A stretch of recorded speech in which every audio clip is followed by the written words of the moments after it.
Halo, kamu lagi dengerin pengalaman membaca buku dari para teman baca yang tersebar di seluruh Indonesia di channel YouTube Resensi Buku.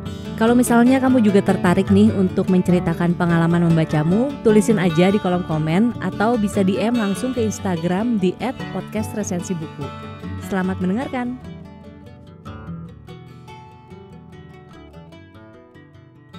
Halo teman gabut, perkenalkan aku adalah si Gabut, teman baca dan nonton setiamu.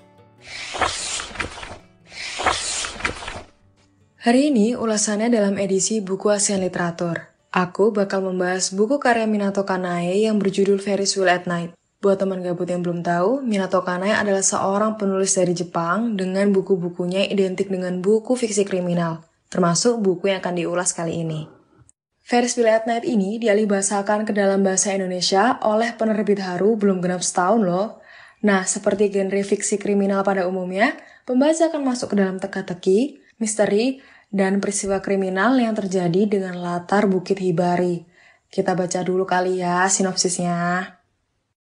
Seorang kepala keluarga di sebuah perumahan elit mati terbunuh. Sang istri menyerahkan diri ke polisi.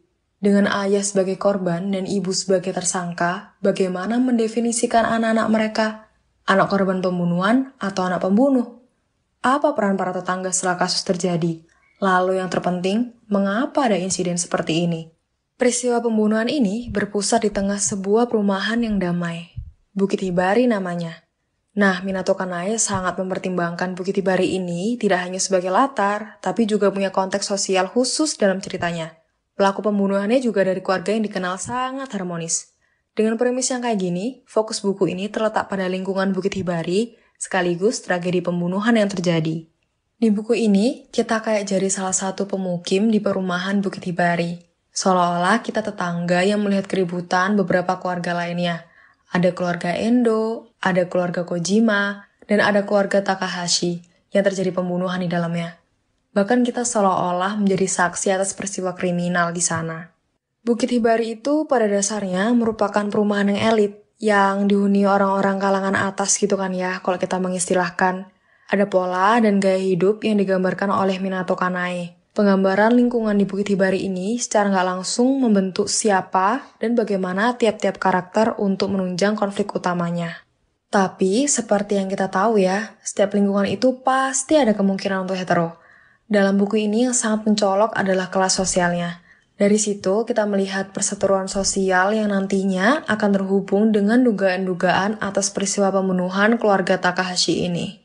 Detail lain dari buku ini adalah peran-peran tokoh perempuannya yang sangat variatif dan menonjol. Dominan tokoh perempuan emang cukup terasa sih di buku ini. Mulai dari premisnya aja kita mengetahui fakta cerita bahwa perempuan sebagai pelaku kejahatan. Perempuan lainnya sebagai anak yang cerdas, kuat, dan berkeinginan penuh. Ada pula nanti tokoh perempuan yang digambarkan gak berdaya. Para perempuan emang diceritakan oleh Minato Kanae sebagai sebuah entitas yang terbentuk untuk menjadi subjek dalam lingkungannya. Pembahasan mengenai masyarakat, humanisme, dan moralis justru dikemas dengan baik banget oleh Minato Kanae sebagai media yang reflektif. Membaca Ferris Wheel at Night ini jadi lebih tahu gimana sih manusia itu akan bersikap di antara sempitnya kondisi dan keterancaman. Nah, di sini mungkin aku bisa kasih statement ya, kalau buku ini tuh latar sosialnya emang cenderung dominan.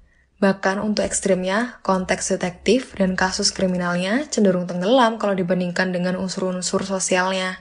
Pembaca masih bisa kok mempertanyakan pelaku, kasus, dan korban pembunuhannya. Minato Kanae nggak serta-merta menghilangkan total.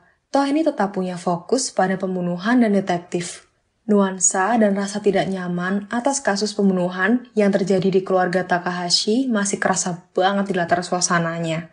Tapi rasanya justru itu cuma bagian yang menunjang nilai sosial di Bukit Hibarinya. Kesannya jadi peristiwa misteri terjadinya pembunuhan di keluarga Takahashi hanya sebuah pintu untuk menunjukkan respon dan kedok orang-orang di sekitarnya. Dalam hal ini warga Bukit Hibari. Sebenarnya menonjolnya nilai-nilai sosial dalam buku ini bisa sangat menjadi daya tarik buku ini, tapi sekaligus sebagai kelemahan, karena fokus premis pembunuhannya jadi kabur. Karena kalau dilihat-lihat lagi, buku ini tuh lebih banyak ngasih sudut pandang dengan perspektif sosial dan moralis banget, dibandingkan ngobrolin secara terfokus tentang pembunuhannya aja.